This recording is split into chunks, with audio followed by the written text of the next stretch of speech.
Bonjour à tous, bienvenue sur ce webinaire concernant l'assurance propriétaire non occupant en exploitant plus simple. Nous allons patienter encore un petit peu, 2-3 minutes, le temps que tout le monde puisse se connecter et ensuite nous démarrerons la réunion. Bien, nous allons commencer. Donc, je me présente, Thierry Spérage, donc je suis souscripteur sur mesure au sein de Plus Simple. Donc, souscripteur sur la partie hospitality, donc et tout ce qui concerne donc les risques aggravés.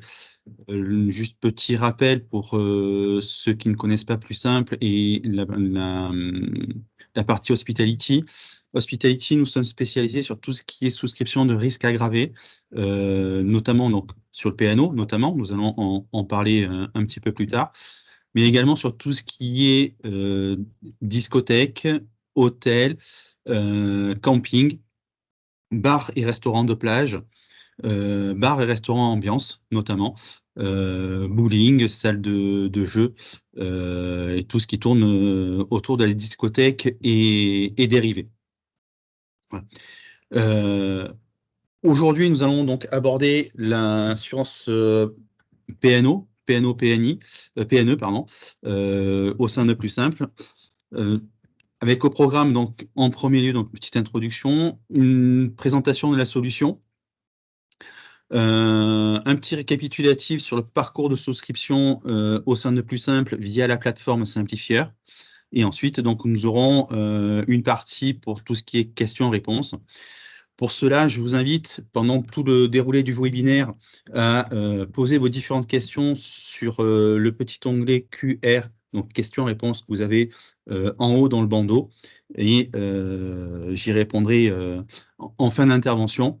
Et si toutefois, au-delà des 45 minutes à 1 heure qui sont programmées et prévues pour cette intervention, toutes les questions n'auront pas été abordées, nous reviendrons vers vous, donc par mail, bien entendu, de façon à vous apporter les éléments de réponse.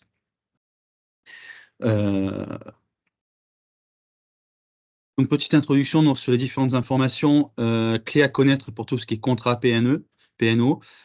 En premier lieu, quelles sont les différences entre un PNO et un PNE?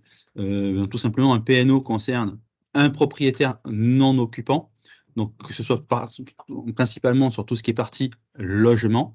Un PNE, donc c'est un propriétaire non exploitant, donc c'est-à-dire pour tout ce qui est commercial ou industriel. Pour bien différencier les deux, tout simplement parce que les questions de garantie et de capitaux engagés, de cotisation sont différents en fonction qu'on soit sur l'un ou sur l'autre. Le PNO, PNE, donc c'est une obligation de s'assurer, tout simplement par la mise en application de la loi ALUR de mars 2014, donc qui impose à tout copropriétaire de souscrire à minima une responsabilité civile, que l'on soit propriétaire non occupant ou propriétaire occupant.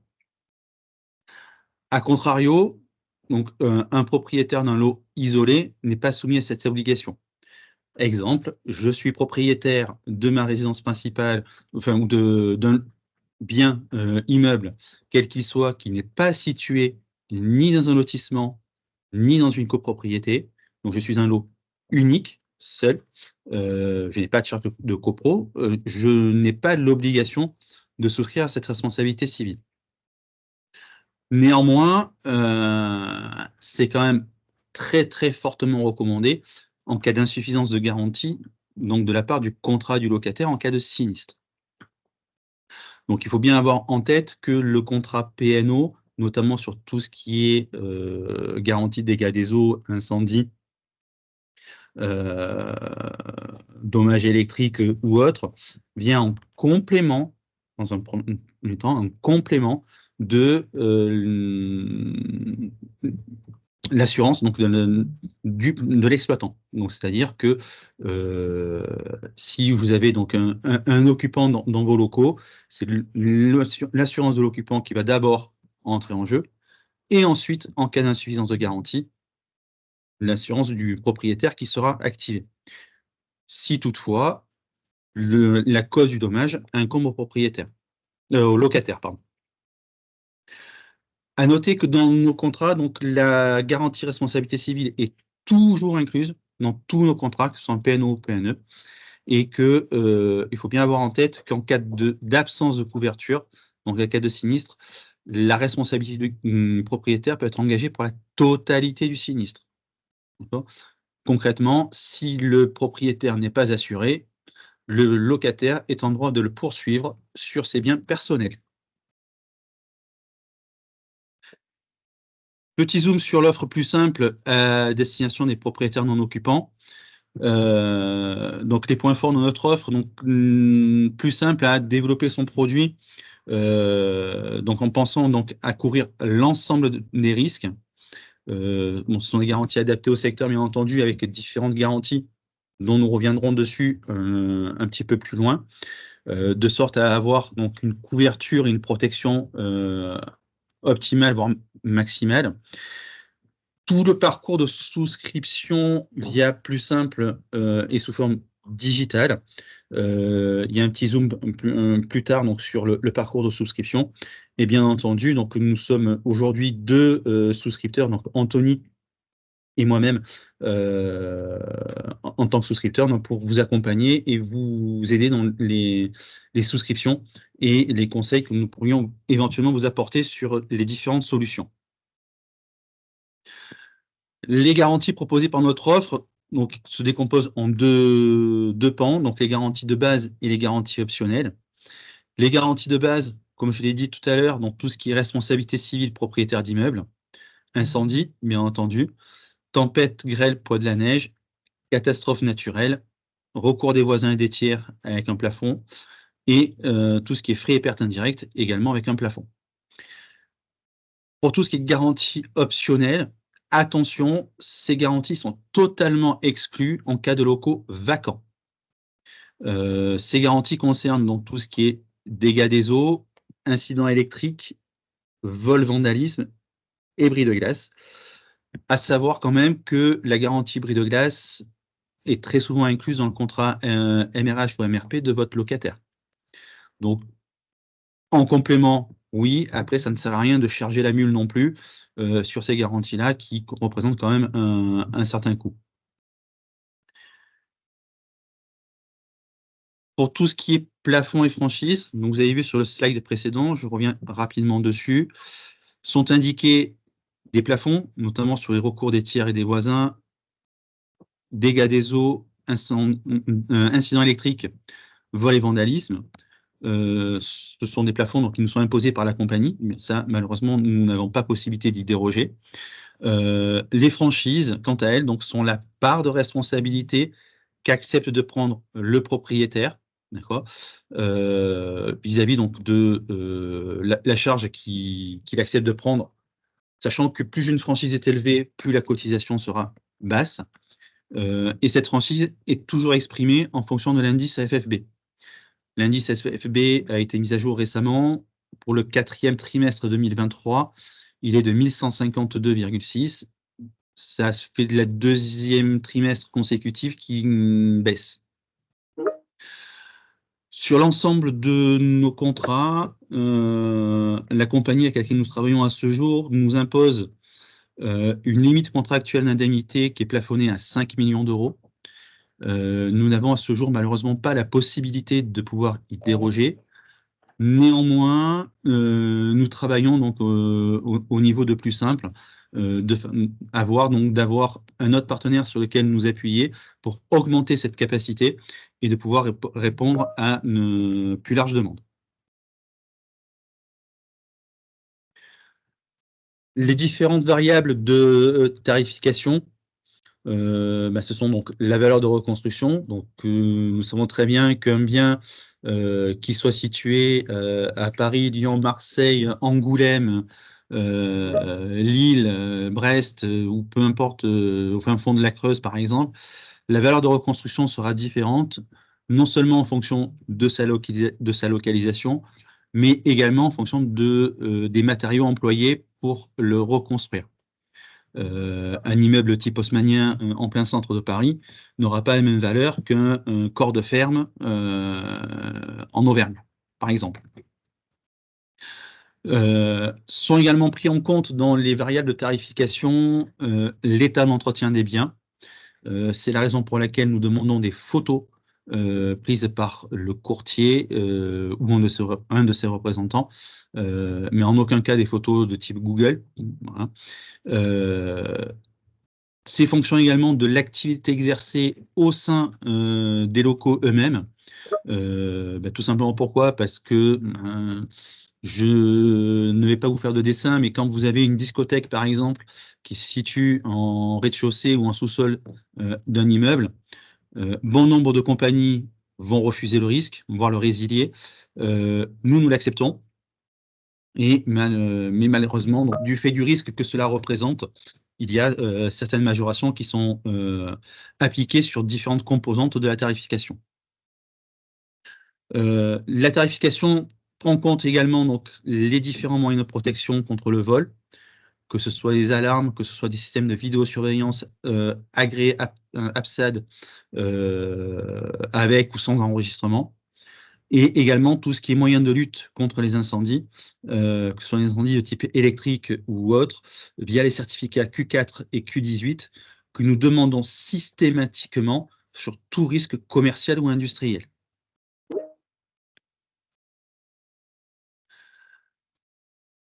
L'éventail des souscriptions possibles pour notre contrat PNO-PNE est assez large, puisque toute entreprise de toutes sortes ou un particulier peut souscrire à notre offre.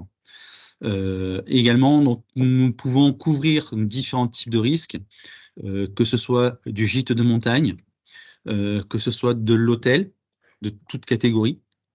Ça peut être du simple hôtel basique situé en pleine campagne ou en centre-ville, jusqu'au palace qui peut être assuré.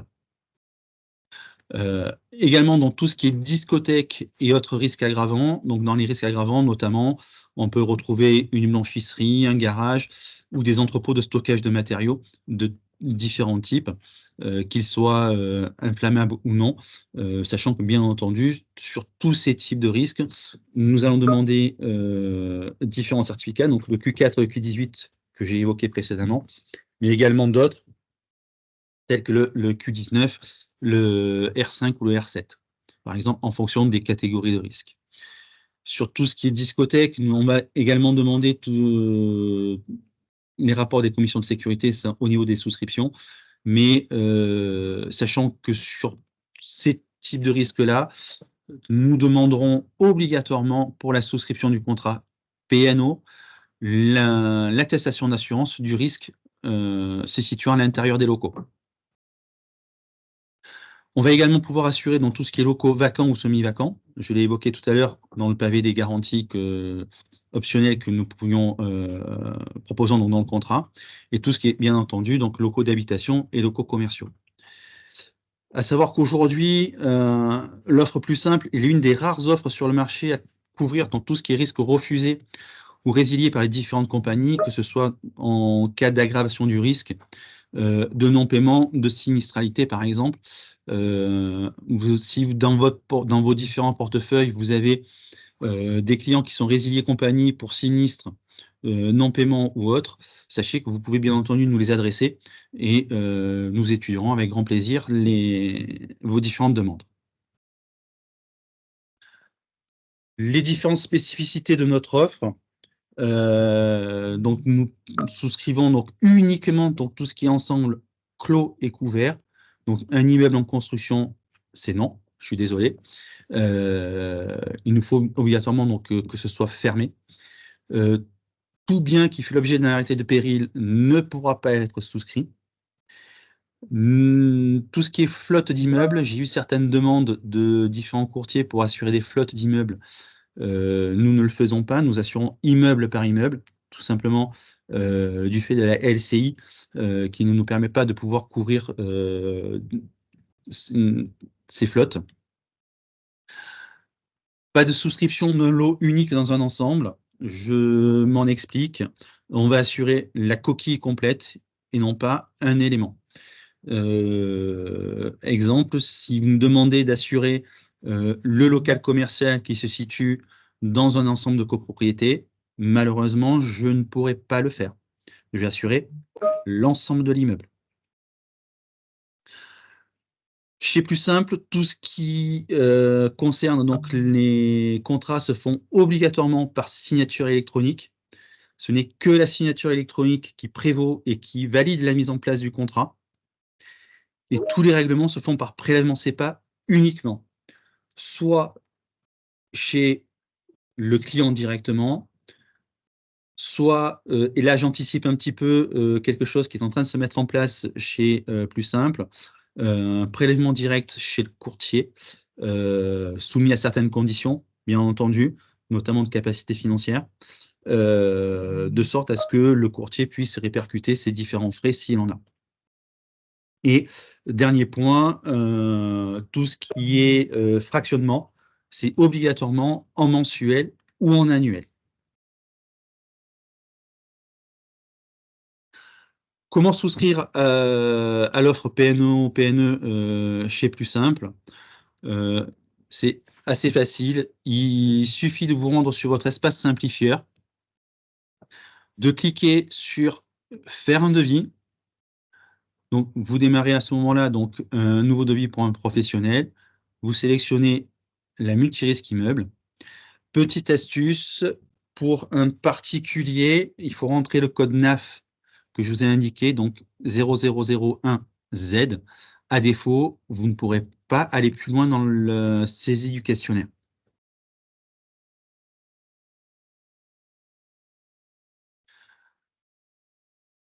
Pour faciliter notre travail, Anthony et moi-même, nous vous demandons, et malheureusement à ce jour, on se doit de faire un certain nombre de mails pour demander des pièces complémentaires, un questionnaire complété.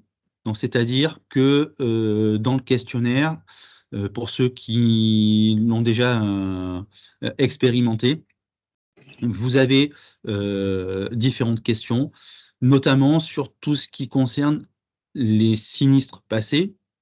Et on demande en parallèle le relevé de sinistralité délivré par la compagnie, mais également tout ce qui est garantie et les plafonds de garantie. Sans ça, malheureusement, on n'a pas de boule de cristal et on ne peut pas travailler, on ne peut pas aller plus loin sur les dossiers. Après, on peut être un peu taquin et soit mettre les plafonds, soit mettre le minimum. Donc, sachant que, bien entendu, la tarification s'en ressent également. Donc, il est préférable d'avoir les bons montants pour avoir le bon devis au bon tarif. Si c'est une acquisition récente, bien entendu, le relevé de sinistralité sera impossible à obtenir. On demandera à ce moment-là une attestation sur l'honneur que nous enverrons en parallèle. Voilà, c'est pas pour vous embêter, mais c'est simplement que au niveau de la réglementation, donc nous avons donc des obligations et on se doit de voir ces différentes pièces au dossier. On demande également donc tout ce qui est photo des biens concernés. Ça rejoint les éléments de tarification que j'ai évoqués précédemment. Donc tout ce qui est photo, que ce soit intérieur, extérieur, tout simplement pourquoi? Parce que ça nous permet de pouvoir nous donner une vision sur le type de bien que nous allons, sur lequel nous allons faire une proposition, et également donc l'état d'entretien du bien. Un bien qui présente des traces de ruissellement ou d'usure liée à l'eau en façade extérieure, ça va être compliqué. Je l'ai évoqué tout à l'heure également, donc tout ce qui est locaux commerciaux industriels, bail et certificat Q4, Q18 à minima. Le bail, on le demande ne serait-ce que pour avoir donc les clauses de renonciation en recours, s'il y en a, et si elles sont réciproques. Et bien entendu, comme je l'ai dit tout à l'heure, tout ce qui est risque aggravant, donc l'attestation d'assurance du risque concerné, ne serait-ce que pour des questions de recours par la suite en cas de sinistre. Les différentes étapes pour la souscription, vous les avez donc à l'écran de façon simplifiée. Vous avez donc le questionnaire que vous remplissez en ligne, que nous recevons, Anthony et moi-même, sous forme PDF, que nous retranscrivons par la suite dans les différents éléments du champ du contrat. Nous procédons donc à l'étude du dossier avec les différents éléments que vous nous avez renseignés. C'est la raison pour laquelle on vous demande la plus grande complétude sur le questionnaire. Ça nous facilite la vie et ça permet d'avoir la tarification la plus juste. Une fois que le dossier est étudié, nous vous envoyons le devis par mail, sachant que les éléments du devis, les différents champs du devis sont la reprise du questionnaire que vous avez saisi. Donc c'est la raison pour laquelle j'insiste, je suis désolé, mais on vous demande la plus grande complétude de façon à ce que on ne revienne pas 15 fois sur le même dossier. C'est toujours une source d'erreur et ça nous demande des manipulations à la main de correction. Donc et tout ce qui est correction à la main, forcément ça engendre des sources d'erreur par la suite, ce qui n'est jamais bon.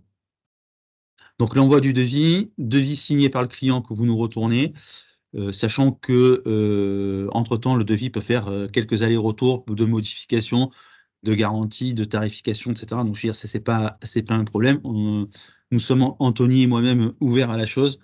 Ce n'est pas parce qu'un devis est établi que le tarif est forcément fixe et définitif.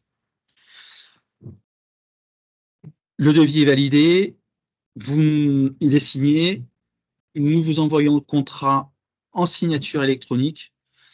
On l'adresse toujours au courtier et au client, sachant que dans le questionnaire, et je reviens toujours sur ce questionnaire, sont demandés le mail du client ainsi que son numéro de portable.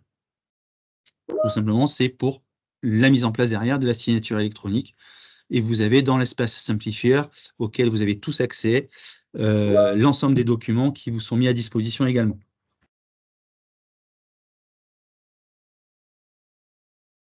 La parole est maintenant à vous. Si vous avez des questions, vous les avez posées et je vais y répondre.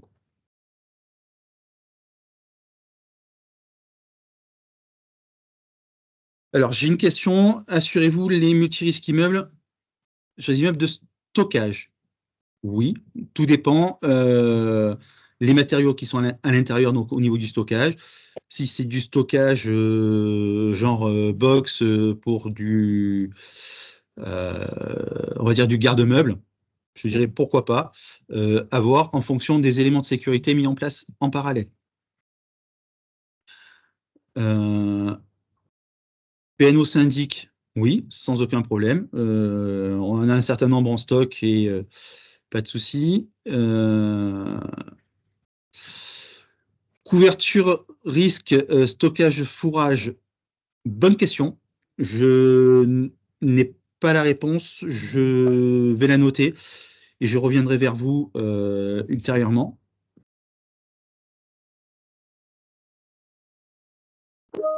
Ensuite, le code NAF en particulier, je l'ai indiqué 0001Z.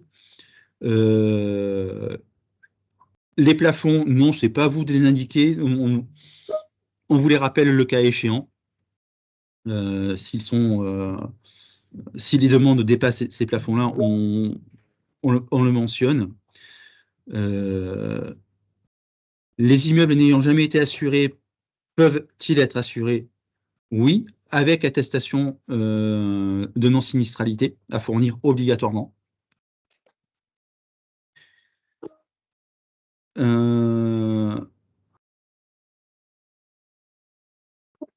Ensuite, j'ai répondu déjà pas mal de choses, hein, Thierry. Les immeubles en travaux de rénovation, je vais dire à partir du moment où il est clos et couvert, oui, et ce sera obligatoirement du vacant. Donc, ce sont les garanties dégâts des eaux, incidents électriques, vol et vandalisme.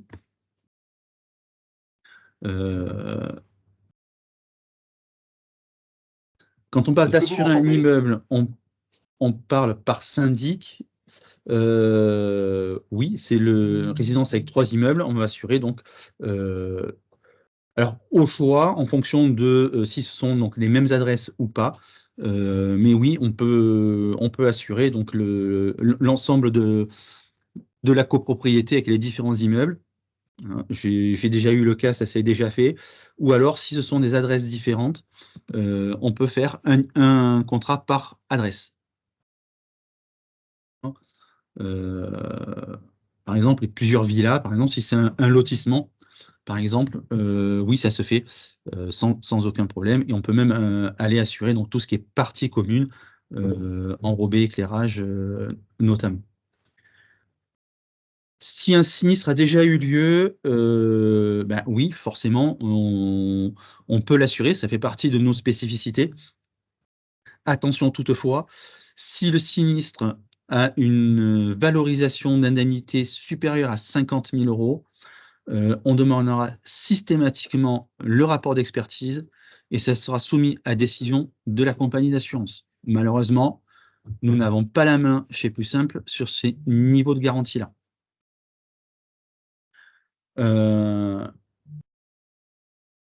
Dans un immeuble, est-il possible d'assurer en PNO, en studio ou en T2? Si c'est un lot isolé, oui. Si ça fait partie d'une copro, non. Immeuble résilié pour non-paiement, bah oui, ça fait partie des spécificités de Plus Simple de se positionner sur tout ce qui est risque aggravant, notamment tout ce qui est non-paiement ou sinistralité. Assurez-vous les hôtels sociaux? Je n'ai pas la réponse et je viens de l'avoir de par mon responsable. Donc non, les hôtels sociaux, malheureusement, on ne peut pas.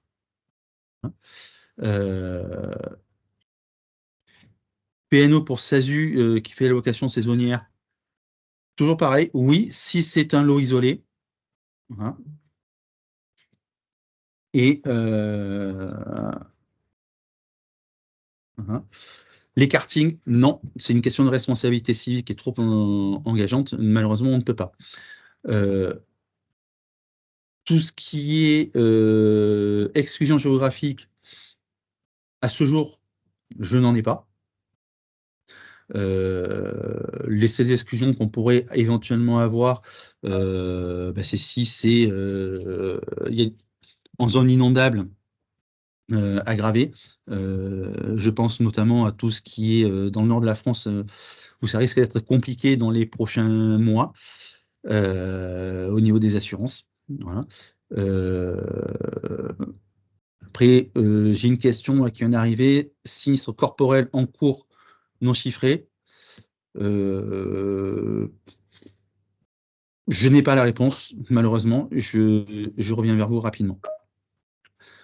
Assurer un PNO, donc un immeuble exploité en résidence intergénérationnelle. Je veux dire, c'est l'immeuble que je vais assurer, ce n'est pas le bien à l'intérieur. La location meublée, ça après, c'est, je veux dire, chacun est libre d'utiliser son bien comme il l'entend. Voilà.